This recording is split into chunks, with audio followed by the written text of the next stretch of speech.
Hey guys. Assalamu alaikum. Alaikum salam, Dr. Sahar. How are you? Doing well, thank you so much. Fantastic. Give me 1 second. Let me pin you somewhere. Sure. Let me pin you to the screen here. Gallery. Pin. Okay, fantastic. Let me just, everybody, hey, everyone, nice to see you all. Assalamu alaikum. Hope you're enjoying your summer vacation. Looks like for some of you, summer vacation is an extended classes. But the first 3 sessions that we had so far, we really focused on the perspective of people who are in journalism, who are directly making an impact to shape the narrative. But today, in our next session, we have the opportunity to show how people who are not journalists are actually making an impact.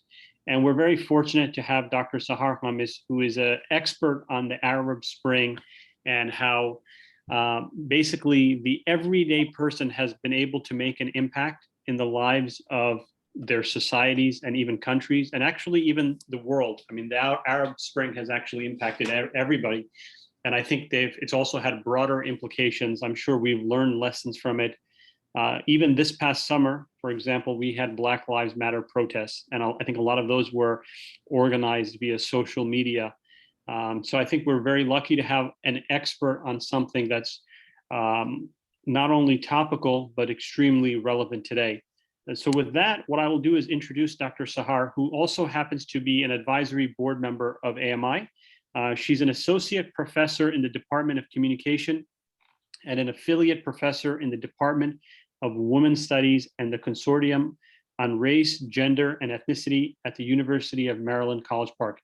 She is an expert on Arab and Muslim media and the former head of the Mass Communication Department at Qatar University. Dr. Khamis holds a PhD in Mass Media and Cultural Studies from the University of Manchester in England. She's a former Mellon Islamic Studies Initiative visiting professor at the University of Chicago. She's a co-author of the books Islam.com, Contemporary Islamic Discourses in Cyberspace, and Egyptian Revolution 2.0, Political Blogging, Civic Engagement, and Citizen Journalism. She is a co-editor of the book Arab Women's Activism and Socio-Political Transformation. She authored and co-authored numerous book chapters, journal articles, and conference papers regionally and internationally in both English and Arabic. She is recipient of a number of prestigious academic and professional awards and a member of the editorial boards of several journals in the field of communications. In general, in the field of Arab and Muslim media in particular, Dr. Khamis is a media commentator and analyst, a public speaker, a radio host, and a former human rights commissioner. I'll tell you guys, anytime we try to have a conversation with Dr. Sahar, we are competing with her and a whole bunch of other media outlets. Literally every single day she's being interviewed as an expert. So we're very fortunate and lucky to have her today. Dr. Sahar, the floor is yours. Assalamu alaikum, everyone. Peace and blessings of God be upon you all. And thank you so much, Shahid, for this very kind and generous introduction. I would like to thank AMI really for holding this very, very important summer program to train young people like yourselves in the field of journalism and media. And I'm very pleased to be with all of you this afternoon. I understand you come from different and diverse backgrounds and you have different levels of expertise when it comes to journalism and media. And I really did see a very nice combination of professional journalists as well as academics, media experts in this program. So I do hope that you're gonna really make the best out of it, and I'm sure you will. So without further ado, I wanna start by saying that unfortunately, we don't have enough time to go around and just have everyone introduce themselves as much as I would love to have this opportunity. So whenever you have a chance to ask a question or to answer a question, please take this opportunity to introduce yourself, your name, very briefly, what you have been doing and what really made you interested in joining this program in the first place. So as Brother Shahid kindly explained in his generous and kind introduction, my area of expertise is Arab and Muslim media, and I do have a specific expertise in the area of cyber activism. So the term cyber activism is something I have been writing about a lot, especially since the eruption of the Arab Spring uprisings in 2011. So for the last 10 years, that really kind of dominated my research agenda, so to speak. There is also another term, which is cyber feminism, right? These two terms, cyber activism and cyber feminism, have dominated my research agenda as a professor of communication and also a professor of gender and women's studies. So cyber activism is how people are using social media and new media for the purpose of invoking or bringing about social and political transformation. And of course, as we're going to talk about it this afternoon, definitely the Arab Spring moment has been a very important moment as an example of how citizen journalists, how ordinary people can use social media and new media for the purpose of bringing about social and political transformation. Cyberfeminism, as you might guess, is how women in particular are using social media and new media for the sake of bringing about social and political change in issues and topics that are particularly relevant and important to women. And I think one example that immediately comes to mind, of course, is the hashtag Mewtwo Movement, which really went viral globally. So I really chose the format of interactive discussion and dialogue this afternoon, rather than making it quote unquote, just a formal lecture, so to speak. And you're going to be having the recording of this afternoon's discussion, so you don't have to worry about writing down every single word. Of course, you can take notes if you want, but I don't want you to be obsessed with writing down everything. I want you to be more focused on the discussion and interaction and engagement. That's much more important. And AMI is going to kindly make the recording available for all of you. I did share with you one of my articles, my co-authored articles. We are all Khalid Saeed, and also a PowerPoint presentation about the role of youth and women's activism and engagement in the Arab Spring movement. So I just want to highlight a few important points, and then we're going to open the floor for an interactive Q&A and discussion with all of you. So I'll start first by saying that why was the Arab Spring movement particularly important? We did see this very important change and this very important uprising in a part of the world which has mostly authoritarian regimes. So mostly there is really not very much room for freedom of expression or freedom of the press or freedom of the media in this particular part of the world. I always tell my American students and Western students, you are very lucky because you can pretty much say whatever you want and express your views, whether in writing, in speaking, in interviews, out in the street, and you can get away with it without any kind of repercussions or any kind of consequences. But that is unfortunately not the case in many parts of the world, including in the Middle East and in the Arab world. So when the Arab Spring uprisings erupted in 2011, there was this moment of euphoria about social and political change and transformation. People were very euphoric, they were very happy about the potential of democratic transition and a smooth transition to democratization and reform in this part of the world. With that also came what I describe as quote unquote techno euphoria. Of course, techno comes from the word technology, and euphoria is this excessive happiness and this kind of optimism about what social media can do in terms of bringing about social and political transformation in this part of the world. So people were like, okay, the Egyptian revolution is quote unquote the Facebook revolution, and Tunisia is the Twitter uprising, and Syria is the YouTube uprising. And we call this technological determinism. Technological determinism is when you assign a big role to social media tools and you think like, oh, they can be the end all be all. They can really be the momentum and the drive behind bringing about transformation and change. 10 years forward, we are now in the year 2021. So 10 years forward, we are seeing a lot of the limitations of social media and new media as tools or vehicles for bringing about this kind of transformation and this kind of change. We are seeing that, well, they are important. They definitely played a very vital role. They help to amplify messages. They help to spread awareness. They helped in networking. They helped in on-the-ground organization. They help to make these movements have a strong momentum and to really be amplified and to spread widely. But they're really not capable of bringing about change and transformation all by themselves because they are not quote unquote magical sticks. They're not a magic stick. They cannot bring about this change and transformation all by themselves. So we started to see how it's really pretty much a limited role. That's why I always say it's important to reach the moment of the middle ground of what we can call cyber realism. It means staying away from the two undesirable extremes of cyber optimism or cyber pessimism. Cyber optimism is when you think of this moment of euphoria, like social media can do everything, the Facebook revolution, the Twitter uprising, and cyber pessimism when you disregard or you underestimate the importance of the role of social media, you brush it aside and you just think that it's not really that important, people can do about it, it did not play a role. Both of these extremes are wrong, and I think we would be wise to strike some kind of middle ground of saying, well, social media are important, they did play very effective roles, but they cannot bring about change and transformation all by themselves. Therefore, let's avoid cyber pessimism and cyber optimism, and let's opt instead for the middle ground of cyber realism, which means weighing the pros and cons of social media, what social media can and cannot do, right? Its own potentials as well as its own limitations, which is a topic I have written about a lot, and I continue to write about it now, especially after the COVID-19 pandemic. We now have a new moment of what we can call digital authoritarianism, which means how different regimes are trying to use social media and new media to control messages, sometimes under the mantle of protecting public health and public safety. So you can have certain apps that can trace your location. It's called contact tracing, right? So I can trace where you are, your location, who you interacted with, where did you go? You went to the mall and then you visited a friend. Which friend did you visit? And so on and so forth. Of course, the governments would say, well, we are doing this kind of service because we want to protect public health and public safety. Well, that could be part of the story.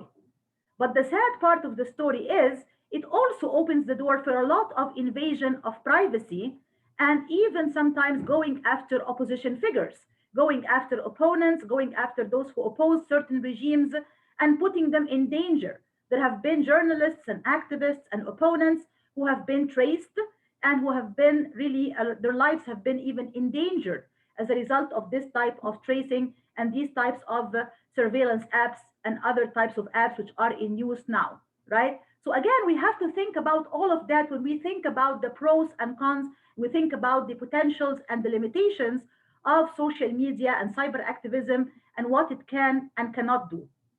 So going back to the moment of the Arab Spring, I shared this presentation with you about youth and women's activism. Young people like yourselves, youth, played a very, very important and vital role in terms of the Arab Spring uprisings, and they did use indeed social media and new media as their own vehicles for amplifying their messages, making sure their voices are heard, and really spreading their messages wide and far and wide. And also networking on the ground using Twitter and using other apps to say, I am now in Tahrir Square, please send me help right away. I am being arrested, I'm being tear gassed. Don't go to this street, go to the other street, avoid this location. So really trying to also provide some tips for other activists and other opponents and other organizers. All of that has been great. But we have also seen some limitations. We have also seen that, as they say, ousting a dictator from office is easy, but figuring out what to do next is not. That's definitely one of the lessons that have been learned the hard way from the Arab Spring uprisings, because as we all know, unfortunately, the results and the outcomes have not been very positive and have not been very productive, except with the unique exception of Tunisia. And I have written a bit about the issue of the Tunisian exceptionalism, whether in the realms of politics or in the realm of the use of social media and cyber activism. Tunisia was the only post-Arab Spring country that was able to really navigate its way using social media, but also using other things like an active civil society, organized opposition. In the other Arab Spring countries, unfortunately, you had a vacuum in civil society activism, you had a vacuum in civic engagement, you had a vacuum in many aspects of organization and preparation. And that meant that no matter how effective and how profound the use of social media was, it cannot be the magic stick that's going to bring about change and transformation all by itself. And we have seen that from the unpleasant outcomes and the really unwanted and undesirable outcomes in all the post-Arab Spring countries, with the unique exception of Tunisia. The reason I've also chosen the We Are All Khaled Saeed article in particular from among my publications, because it really did touch a very important point, right? When you talk about a young man, he's only 25 years old at the time. He just uploaded a video on YouTube which exposed some form of police corruption. And for that, he paid his life as a result of that. It was a very brutal incident. He was dragged out of the coffee shop, the cafe in the internet cafe in Alexandria. Of course, Alexandria, Egypt, not Alexandria, Virginia. I always say that, right? So he was dragged out of the cafe and he was really beaten to death in a very brutal incident. And what happened was the government tried to cover up for this and saying, oh, he did not die because of any kind of beating. He died because, well, he actually choked on some kind of illicit drugs that he had with him. He was trying to swallow the drugs, and the drugs just choked him, and that's how he died. So the young activists like yourself, that's where the role of youth, right, and youth activism comes in. The young activists like yourself, they used social media and they used digital media and new media to document this very brutal and cruel incident and say, no, wait a minute, this young man did not choke on any drugs. In fact, he was dragged out of the cafe and he was beaten, brutally beaten to death. And look at the images of his face before and after the beating. So when you compare the before and after photos, of course, the after the beating photos, which led to his death, are very graphic and really very horrible. You can very easily say that this guy really died as a result of brutality, right? So the documentation factor here is very important. So social media can play a very important role in three very, very important aspects. There is the aspect of organization and networking, right? So you can network and you can organize through social media. The We Are All Khaled Saeed Facebook page, for example, attracted hundreds of thousands of followers in a very short time, and it gave a very important trigger and a very important momentum for the Egyptian revolution, and I would even say to the Arab Spring as a whole, created this kind of wave of activism and this big momentum and triggered this kind of activism, not just online, but it spilled over from online to the offline, right? From the online to the on the ground as well. So that's a very important point, the networking. You have also organization, right? Like, for example, when you use Twitter to say to avoid coming to this street or come and help me right away, there is a book online which is called Tweets from Tahrir. You might wish to check it out. Tweets from Tahrir was a minute by minute documentation of activists like yourself, young people out there in Tahrir Square in the heart of Cairo in the midst of the revolution saying, don't come to this street, avoid this way. I'm being tear gassed, I'm being harassed, I will be arrested right now, and so on. So minute by minute organization as well as minute by minute documentation. Of course, the third function of documentation can also be clearly seen through, for example, YouTube videos and through vlogs, right? So when you are vlogging, I'm sure you're all familiar with the terminology because you are all, I'm sure, social media professionals by now and pros, right? So when you are really blogging, right, using videos, that's called vlogging. So by vlogging, you can really document a lot of stuff. In fact, if it was not for YouTube videos, we would have no clue what was happening in a country like Syria in terms of human rights violations and humanitarian crisis and the gravity of the humanitarian suffering over there, the refugee crisis, the horrible humanitarian abuses. We would have no clue because many journalists and correspondents were banned from entering Syria, including foreign correspondents. So if it was not for social media, if it was not for YouTube, we would have no idea what has happened in a country like Syria. So that's the third function, which is documentation. And of course, the fourth function we can add is education, right? You can educate people and you can raise awareness about certain issues. Good examples that come to mind could be the Black Lives Matter movement, education about police brutality, the hashtag #MeToo movement, education about fighting sexual harassment. All of these are true and very real examples of the use of social media and new media for multiple purposes. So I want to remember these important takeaways that social media could be used for the purpose of networking, organization, documentation, and education. All of these are very important functions. And indeed, the young activists like yourself in the midst of the Arab Spring uprisings and beyond did use social media for all of these purposes. But here is the thing. You can have a movement like We Are All Khaled Saeed, which started online, spilled over to the realm of everyday life. People started to go out in the street and to protest. But then if you don't have certain mechanisms and structures in place in a certain society, like an active and vibrant civil society, active and vibrant opposition on the ground, organization on the ground in real life, not just online, guess what? You will have a big vacuum, and this big vacuum cannot be filled by social media or cyber activism alone. And that has been one of the most important takeaways from the Arab Spring and from the role of social media in the Arab Spring uprisings. Other moments I would like to also bring, not just related to the Arab Spring in particular, which is my area of specialization, but if you look, of course, globally and internationally, you can also see how social media is raising awareness about important issues like hashtag Black Lives Matter, which of course became a very, very important issue again, thanks to the role of social media when we have seen this brutal, of course, 9.5 minutes of horror of the killing of George Floyd, right? We have seen this kind of momentum also created not just online, but also on the ground, and it spilled over to many other parts of the world. We have seen protests not just in American cities, but also in other parts of the world against police brutality and against really human rights abuses, right? And human rights violations more broadly. So you have seen other activists in other parts of the world taking this theme, right, to also say, let's stop all forms of racism, discrimination, hatred, police brutality, and all forms of human rights abuses and violations. So it really did have a very big echo and a very big momentum in terms of impacting many different countries and many different parts of the world. And social media, of course, the function of documentation and seeing what happened minute by minute played a very, very important role in this regard. If you look at a movement also, like hashtag #MeToo movement, again, it started in the United States, but it did not stop in the United States. It did have also an echo effect and definitely a ripple effect. It did snowball to other countries all over the world. We have a very big campaign, for example, in Egypt, which is my home country, by the way. I'm Egyptian American, proudly Egyptian, proudly American. So basically, the Me Too movement did spill over to other parts of the world, and women started to speak up thanks to social media and new media to speak up about issues of sexual harassment and sexual abuse, even cases of rape and all of that stuff. And they started to speak about it and really kind of defy and stop the silence and the stigmatization which surrounded the issue of sexual harassment for many, many years.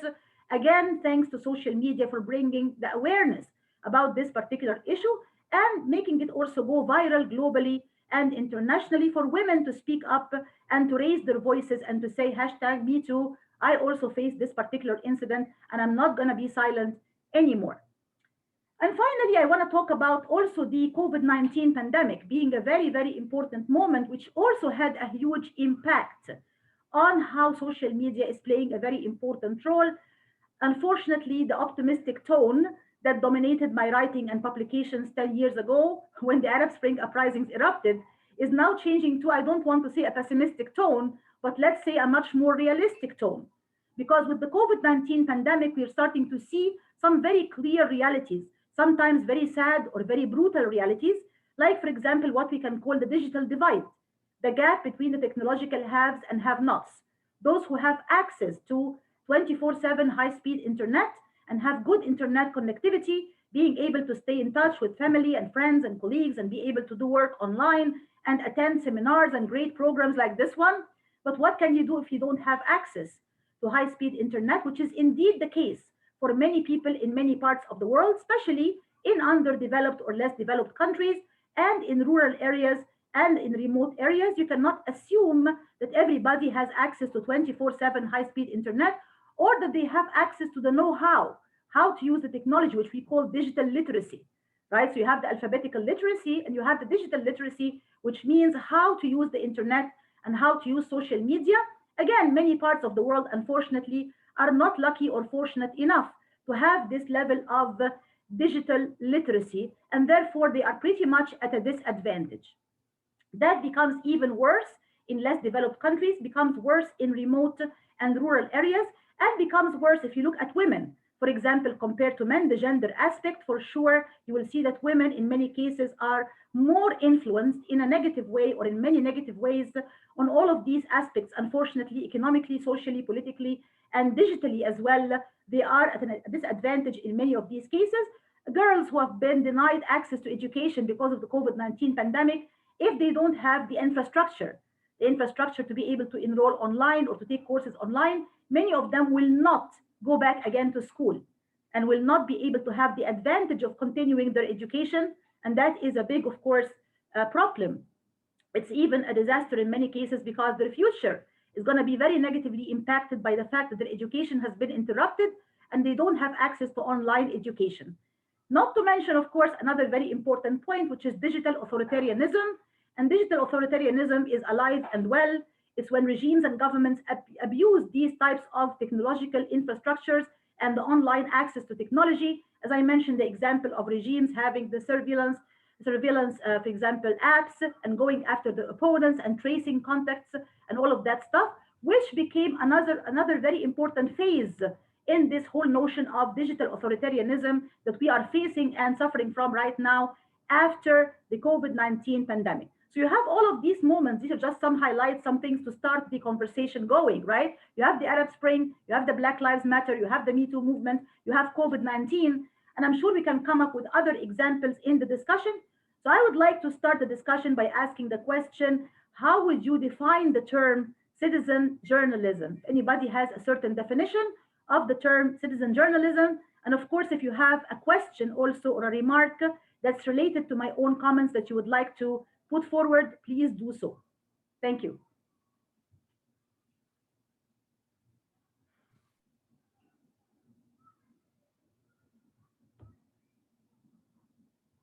Oh, I think people are raising their hand, Dr. Sahar. Maybe you can call on them. Yeah, Shahid, can you call on? Oh yeah, of course. Hey, Samir, you want to get us started? Sure. Salam, great hearing from you. This is really insightful. I'm looking over here because my screen's over here, but I'm not ignoring you. But I had the way that I would describe citizen journalism is probably decentralized because it's not coming from one established agency, but it's rather private citizens who are establishing the narratives that they want to establish. But I did want to ask you a question regarding what you talked about with the digital divide and how that's inhibiting citizen journalism. And we could talk about the U.S. or either way. I wanted to know, where you think that the future of that citizen journalism is going with the fight against digital divide, because it seems as though the people who would be fighting for that don't necessarily have the tools that they need to actually engage in that online citizen journalism. So how do you expect, and it seems like it's kind of like a cycle that, you want to fight for this initiative, but there's, what you're fighting for is the tools that you need to fight in the first place, if that makes sense. So I kind of want to ask, where you see that going, both in the US and beyond, and how you can see kind of a sustainable solution to that. Thank you so much. An excellent answer. Also an excellent question, I must say. I like the definition of citizen journalism being a decentralized form of journalism, meaning it's not centralized in the hands of certain regimes or governments as such, but it's more diffused, right, at the grassroots level. And I would welcome also other definitions, but I want to address your important question first and then move to other colleagues who would like to also give their definition of citizen journalism, beside also asking a question or making a remark or a comment. You're indeed right that unfortunately sometimes those who need technology the most, right, to raise and amplify their own voices or make their demands heard, are in many cases those who are deprived from the tools, and that is a reality. Because if you look at the global north and the global south, as they call it, right, the global south is where you have the most problems. So whether you're talking about economic issues, you're talking about political hardships, you're talking about restrictions in terms of press freedom or in terms of political freedoms, more generally, freedom of the press is also restricted. And these are the places, if you look at the map of the world, unfortunately, where the digital divide is also much more impacting access to technology and to information, and the flow of information and technology is inhibited. So you're absolutely right that all of these factors are related. And I always tell my students, you are very lucky because you have, number one, a democratic environment, right? So as long as you don't incite violence or call for killing anyone or creating any kind of violence in society, you are pretty much free to say whatever you want, even if you criticize the head of the government, right? The president of the United States, you have every right to do so, and you can go out in the street and protest safely. And I always show them examples of young people exactly like yourselves who can lose their freedom, get arrested, get detained, get harassed, or in some cases, God forbid, get killed just because of a tweet, literally. A tweet that you just tweet out on Twitter, and the government does not like it, and you can end up behind bars, or you can even lose your life. In some extreme cases, it does happen, and people are not free to express themselves. At the same time, there is also the digital divide. You're absolutely right. Because of either the shortage in technology in terms of infrastructure, in terms of access to technology, or because of the regime's restrictions, or both of them at the same time, right? So when the Egyptian revolution started, for example, in 2011, we have seen the government panicking, did not know what was happening, did not know how to react to this new wave of political and social and media activism. So what did they do? They actually just pushed down the kill switch, completely turned the country into a complete internet blackout for a whole week, cut off also the cell phone services and cell phone access, and all of that actually backfired. It backfired in a sense that people started to flood the streets even more, to go out in more numbers and protest on the streets. So it did create some kind of backfiring effect. But it does happen that you have all of these layers of restrictions, one on top of the other. And unfortunately, it makes the job of activists and protesters even harder to make their voices heard and more amplified. I cannot agree more. Thank you. Hey, Dr. Sahar. So I just wanted to ask a quick question, and then I'll hand it over to Aya. You mentioned in these last 10 years, governments have become a lot more sophisticated in how they're dealing with people online, and let's say citizen journalism, and essentially anyone who's tweeting anything, right, or posting anything. But have those that are posting, have they grown in sophistication over those last 10 years? And if so, how? Yes, that's a very good question. Thank you, Brother Shahid, for asking this. It's a tug of war. I always describe it as a tug of war between both parties. It's a push and pull mechanism. And every party is definitely part of this competition and part of this race to try to sharpen their own tools and to become more savvy and to try to avoid being detected online or to avoid being, basically sabotaged or hacked online and all of that. So you have seen the regimes build their own learning curve. For example, I just gave the example of pushing down the kill switch in the case of Egypt. Well, Tunisia and Egypt were taken by surprise. The government did not see this wave of cyber activism coming at them, and they did not know how to react to it. Syria was really watching what was going on in Egypt and Tunisia and learning its own lessons. So when the Syrian uprising happened, the Syrian regime did not just shut off the internet for a whole week like the Egyptian government. They decided to shut it off only Thursday night and Friday, when people are more likely to use the internet for the purpose of networking, organization, on the ground mobilization, going out in the street and organizing demonstrations and protests, right? Because they also saw what happened in Egypt, how it backfired.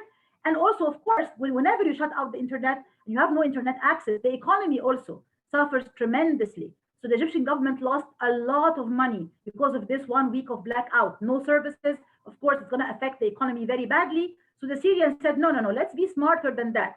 We're going to just shut it down Thursday night and Friday when people are most likely to protest. And this way, we're going to avoid the negative implications, like, for example, the very bad effect on the economy or the backfiring effect of people going out and protesting even more. So that's just one example among many. And then in parallel, you have the activists themselves and the organizers also getting more savvy and getting more clever in terms of the use of technology and sharpening their own tools and mechanisms. Many of them are now using tools that make it hard for the regime to trace their IP address, to find out where they are, to find out their exact location, right? And I always say all of that is really a double-edged sword. On one hand, it can offer some protection for activists and for organizers and opponents. On the other hand, if God forbid all of these tools and applications fall in the wrong hands, let's say in some kind of evil group or gang or terrorist organization, right? And they're using these types of tools to also kind of avoid being detected online using what they call the dark web, right? Which is pretty much another world. We don't want to get into that, but it's really complicated. It's a way of trying to avoid being detected online. Then it can really be very harmful and very dangerous because you can have hardcore criminals who are using these sophisticated tools and apps to avoid detection. So think about it this way. It's really pretty much a tug of war. It is really a competition. Every party is trying to sharpen its own tools and mechanisms. And at the end of the day, there are definitely pros and cons, and there are definitely pluses and minuses, as well as threats and dangers, which we have to think about very seriously. Thank you, Dr. Sahar. Aya. Oh, Assalamu alaikum. I just wanted to say that thank you for talking about this topic, because I'm Egyptian and I have family members that were affected by the Arab Spring and the military coup too. But for your question about citizen journalism, I just wanted to add that one really good example of a citizen journalist is Mona Al-Kurd from Palestine, because she has thousands of followers on Instagram, and she has her heading as journalist, and she just posts things that happen on the ground, and and her brother are like really important in the Palestinian like cause because of their social media presence. So I just wanted to add that. Thank you so much. Can you mention her name again one more time? I did not hear this part. Aya. You're talking about Aya Oh wait, my name. Oh, her name is Muna Al-Kurd. Muna Al-Kurd. You're talking about Muna Al-Kurd. Muna Al-Kurd and her brother Muhammad Al-Kurd, right? That's what you're talking about. And her brother Muhammad. Yes, Muhammad Al-Kurd. Yes. Thank you, Aya. Thank you. Yes, glad to see a fellow Egyptian American there. So thank you so much. This is a very good point. Yes, indeed, we have seen this kind of momentum also when it comes to raising awareness about the conflict, right, in Palestine and the suffering of the Palestinian people. We have seen an unprecedented, really, increase in public awareness and public opinion, international awareness about the suffering of the Palestinian people in a way that really was not possible in the past. And again, I would give some credit for sure. It's not, of course, social media only, because I always say if you don't have activism on the ground, social media alone, as we said at the beginning, cannot be a magical tool or a magic stick, and it cannot bring about change or transformation all by itself. But definitely, when you have a young man like Muhammad Al-Kurd, right, and his sister, and they start to have this kind of social media presence. Muhammad Al-Kurd even appeared on CNN. He was very eloquent. He was very articulate. He talked about the suffering of the people in Sheikh Jarrah. He talked about the day-to-day, troubles that they face, the evacuation threat, the fear, all of that stuff in a very, very eloquent and very articulate way. It does create some impact on international and global public awareness. There is no question about it. And we have seen this kind of momentum growing very clearly and very visibly in the case of increasing and amplifying the awareness about the plight or the suffering of the Palestinian people. And I believe also it did not just stay or stop online. We have also seen a momentum on the ground. Here in Washington, D.C., you have seen people as many as 35,000 people, right? You can just imagine the number, go out and demonstrate. You have seen protests and demonstrations in other parts of the United States, as well as in other cities around the world. People are saying, we really care about what's happening in Palestine. We care about the Palestinian people, the protection of their human rights. So I would say these examples you mentioned definitely are good examples. They're examples among many. And I would say social media did play an important role. And that would be another good example of citizen journalism. Thank you. Thank you, Dr. Sahar. Saloni, go ahead. Assalamu alaikum, Dr. Sahar. Thank you so much for coming today. I think I've learned a lot about the Arab Spring and also just kind of like how social media was utilized during that. I guess to answer your question about what citizen journalism is first, and then to ask a question of my own. So I think one thing I was also thinking of Muna Al-Kurd and her brother when you asked that question. And I think one thing that I'm thinking about is just that citizen journalism takes a lot of different forms, right? So it's not necessarily like, written sort of like articles, right? But it's also like you have on the ground videos that people are taking, using their own cell phones, right? And we also saw this with like BLM and other sort of movements that are going on here. So like videos, definitely videos, pictures, any like tweets is one sort of example where like people are kind of constantly like following on the ground. In many ways, it's like faster, I think, citizen journalism than like you kind of like local news agency or like an agency like CNN. So yeah, that's what I was thinking about. And I think just kind of related to that, I was curious to hear your thoughts about kind of like the future of social media and sort of like kind of mobilizing the people, because I think one thing that's sort of come about, I guess, in the past few years is that, things like Facebook, Twitter even sort of police what people post online. Like, for example, like, I think there was this thing going on when about Palestine, like, people were being told that you should share like posts on Instagram on your stories about Palestine, but at the same time, like we were getting like shadow banned, right? If you posted something, maybe like 10 people would see it instead of like thousands of people. And so I was wondering like what your kind of thoughts are about that. Like, is this necessarily a limitation to like people using social media and mobilizing the people on the ground, or is this like going to change the face of like will people use social media? But yeah. Thank you so much. This is an excellent comment and also another excellent question. I must say it's a very impressive discussion up till this moment. I'm sure it will be for the rest of the hour. Your comment about many different forms of cyber activism, for sure. We cannot just limit it to one form. It's not just about taking a photo or taking a video. There is now, vlogs, blogs, tweets. You can have your own, wiki pages, right? You can have so many different forms of interaction, and it's really changing by the minute. just by the minute. I just purchased a new cell phone, which is something I wanted to do for the last, I don't know, 2 to 3 years or something like that. So, and I was like, oh my God, you have all of these apps and you have all of these applications. But guess what? I'm also a little bit taken aback by the amount of intrusion into my own privacy, right? So you have all of these apps that ask for access to your own camera and access to your own contacts and access to your own location. I'm like, wait a minute, am I gonna have all of these companies and organizations living with me at home and also with me in my car, like every moment? There is definitely certain things we have to be worried about, right? Things like the threat to your own personal security, the security of your own data and your own information. What happens if it falls in the wrong hands? Those who are hackers, people who try to steal your personal information, whether it's your credit card information or other sensitive information. Think about the threat of invasion of privacy, right? People who are into your phone, literally, knowing where you are, your location at the moment, your contacts, your photos. What is this? It is really a big threat in terms of your invasion of privacy. That's on the individual level. I'm talking now as an individual. What about if you are an activist? What about if you are somebody who is a regime opponent? Think about the potentials and think about the threats and think about the dangers as well that can happen because of these apps having all of this access to your own location and information and personal data. So I always say, be careful, because yes, technology is awesome. We are on our devices more than before, which can be a good and a bad thing. We know, of course, the good sides and the bad sides. We'll talk about that in a moment, about the good things and the limitations as well. But think about other threats and dangers as well, like threat to security and also invasion of privacy and many of these other issues, not to mention, of course, the real danger if you are an opponent or someone who has an active role in resisting a regime. So all of these are very real issues that we have to be aware of. Now, the second part of your comment or question about the future of social media, there is this big controversy around quote unquote internet regulation.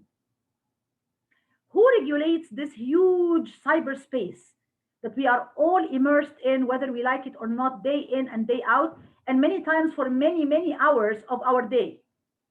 Okay? Who regulates it? Up till this moment, as we speak, there has been no easy answer or clear answer to this very important question. In fact, it's a controversy. In fact, it's even a dilemma up till this moment. Why is it a dilemma? Because every time you say the word regulation, it raises all sorts of issues. If I leave it completely unregulated, you might have hackers, you might have, mafia members or gang members or terrorists who try to recruit people. You can have people who go after young children, right?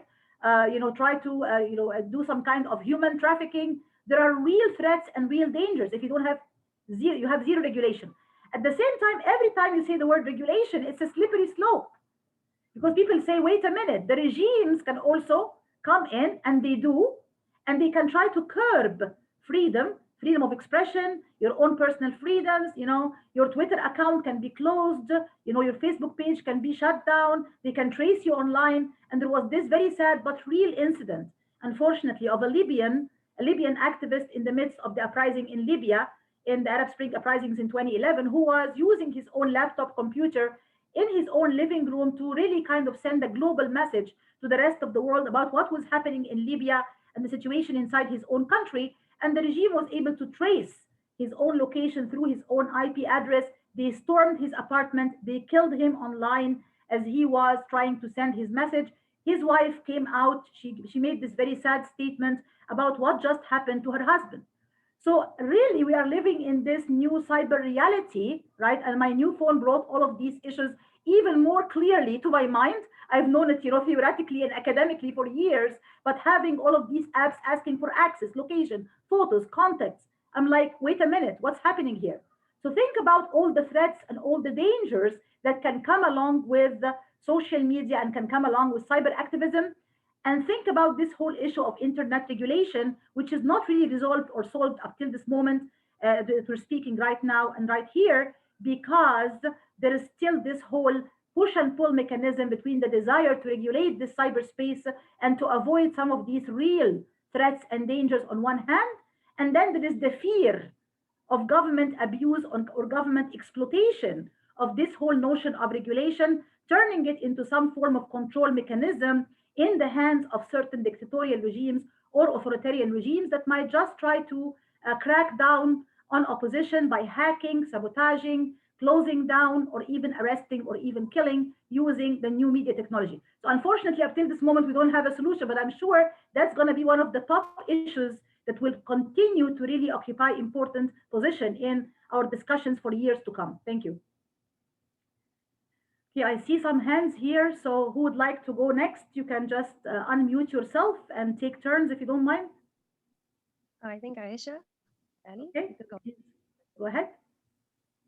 Assalamu alaikum, Dr. Sahar. Thank you for taking out time to speak to us. I think just adding to the definition, I would just say that citizen journalism gives people like the power and like the platform to sort of talk about the issues that impact their daily life without having to fear like how their words might be like twisted or portrayed, because they have the power of what they want to put out. And my question kind of goes along with this because I'm a journalism major, and since you've been covering cyber activism and these movements closely, there have been times where like some of these movements have, when they've been covered with the media, they've not portrayed what they were trying to portray. So I wanted to ask, like, what can the media or journalists do to sort of help amplify those voices rather than like take away from them or like twist them around and portray them in a different way, which they're not supposed to be? Okay, so can you give me just one example to better understand what you're trying to really ask about here, if you don't mind? Just one example. Yes, so like I don't know if this is a good example or not, but this is the one that's coming at the top of my head. Like, and it's about the Mewtwo movement. So a lot of times, like when people came out and used the hashtag, the media was like, okay, what are the proofs? Or like, there's a certain way they like stirred their whatever they spoke about, and rather than like helping amplify their voices and sort of being like respectful towards them. I got it. I got it. Thank you so much. Yes, I like your definition for sure about what citizen journalism is. I guess we'll take one more definition and then move to the potentials or the powers of citizen journalism. But I like your definition for sure. And also the question is an important one. So you have the mainstream media and you have the social media or digital media, right? The mainstream media tends to be more conservative, right? Because many cases they are either controlled by regimes directly, as in the case of authoritarian governments. If you're in a very authoritarian, regime, then the government is controlling the media, whether through ownership or funding or sponsorship or other forms of control, like we talked about digital authoritarianism, cracking down on the media, and so on and so forth. So the mainstream media tends to be more conservative, while citizen journalism, as you guys all, very brilliantly described it right now, more grassroots, more diversified, more decentralized, bottom up, coming from the people. All of these are very accurate descriptions and definitions of citizen journalism for sure. Gives you more room, right, to kind of shake the realities that you think are negative or not favorable. So you can talk more about very sensitive issues. You can talk more about controversial issues. You can talk about things like Black Lives Matter. You can talk about things like hashtag #MeToo. You can talk about things like criticizing the regime. How much money does Mubarak own, or how much money does his family, have abroad? These are issues that the mainstream media would definitely shy away from tackling. But here is the good news. In many cases, when social media and citizen journalism starts to pay attention to these very important issues, what you have is a spillover effect. A spillover effect meaning that because citizen journalists are talking too much about these issues and raising attention and awareness about them, the mainstream media will find itself somehow, quote unquote, obligated or obliged to kind of also start touching upon some of these issues, which were considered, quote unquote, taboo issues, right? So whether you're talking about political issues, social issues, many of these issues were considered, quote unquote, taboo. You cannot talk about these issues in public. You cannot talk about sexual harassment on the streets of Cairo. You cannot talk about Mubarak's fortune. You cannot talk about police brutality. They were taboo topics. But when citizen journalists start to break this kind of taboo and they start to raise awareness, then you have a spillover from the realm of citizen journalism to the realm of mainstream media. And we have seen that happen in so many examples in so many different countries. Now, to your point, do the mainstream journalists always do a great job in terms of amplifying these voices or even getting the message right? Not always the case. You have those who are doing a great job. They have high level of professionalism and good training and good education, and they're able to really send the right message at the right time with the right tone. That is not always the case, unfortunately. There are other cases where, let's take the example of the hashtag #MeToo movement, right?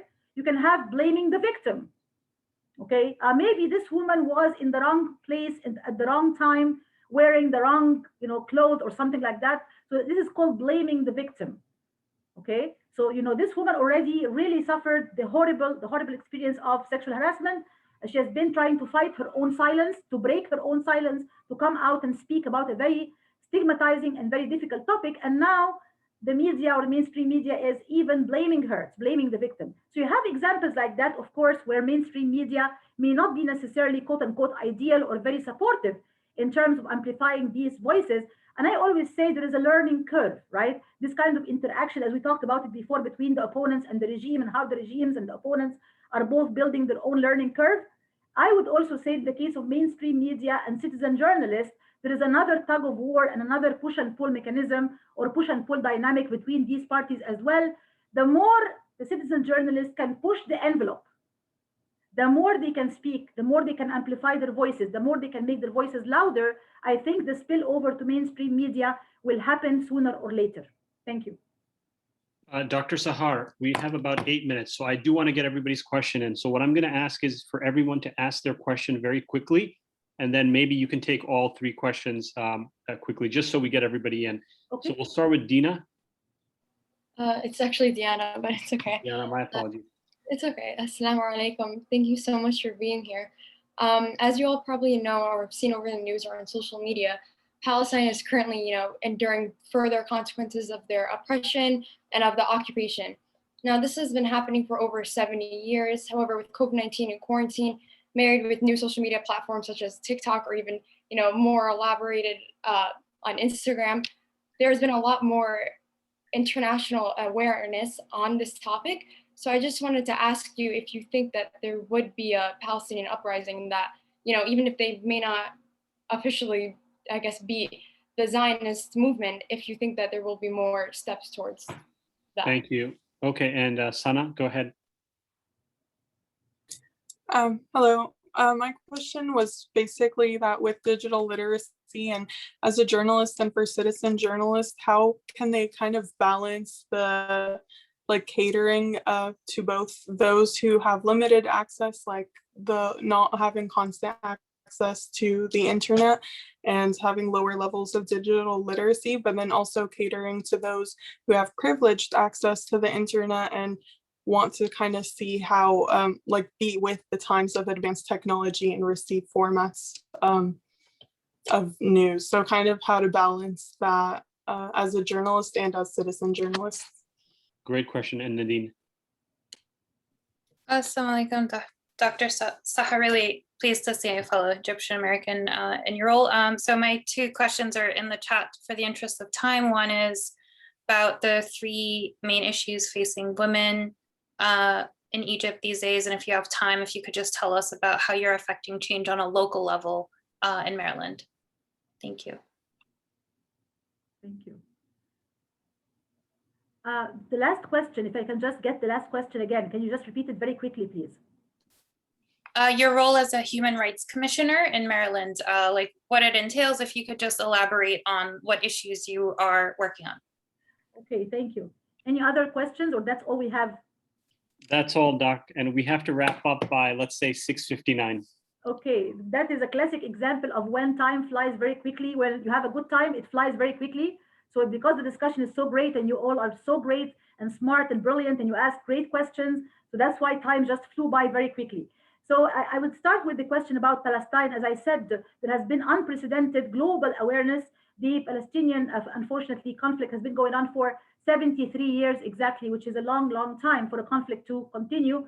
But the good news is, as I said in my earlier remarks, there has been more international and global awareness now more than ever before. I would say that part, not all, but part of the credit for sure goes to social media and to cyber activism and digital activism. Beside the activism on the ground of young Palestinian men and women, and I would say older Palestinian men and women as well, social media did also bring a very important role. And you have seen, for example, quote unquote, the electronic intifada. The electronic intifada, if you look it up online, it has all of these records and stories and documentation of the plight of the Palestinian people and their suffering. And my own take on this, I think that this kind of momentum is going to continue and it's going to grow even more day after day in order to really kind of amplify these messages and make them louder and clearer and more far-reaching. It does not substitute for activism on the ground, but it definitely supplements it and complements it in a very effective and positive way. The second question about the role of journalists and the digital divide between the technological haves and have-nots, those who have more access and those who have less access to technology. Unfortunately, these are going to be continuous realities, especially with the disparities we talked about between the more developed and the less developed countries, more developed areas, also more advantaged and less advantaged particular segments or certain categories of society, like when you compare gender aspect, men versus women, or the more socioeconomically affluent compared to the less socioeconomically affluent, and so on.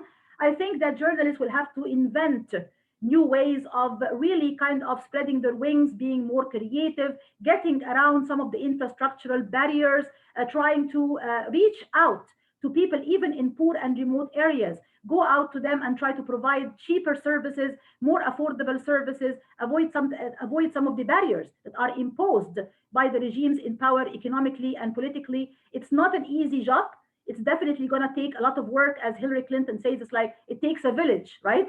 It's going to be a struggle, and it's definitely going to really require a lot of hard work over many years, but I think it's really worth it. And finally, regarding the question about my role as a human rights activist, I've stayed in this role for 5 years with the Montgomery County Council for Human Rights.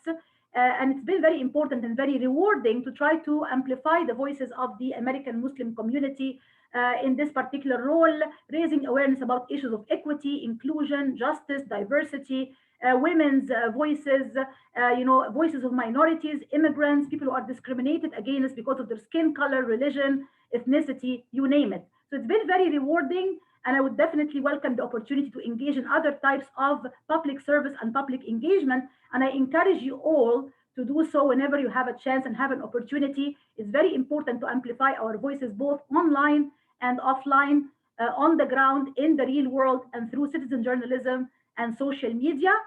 So I will stop here. And I think, Brother Shahid, you said I want to give an exercise or something for them to work on. Yeah, just before you do that, just very quickly, would you just, I think the one interesting question was, and I think you tackled some of it about the Me Too movement.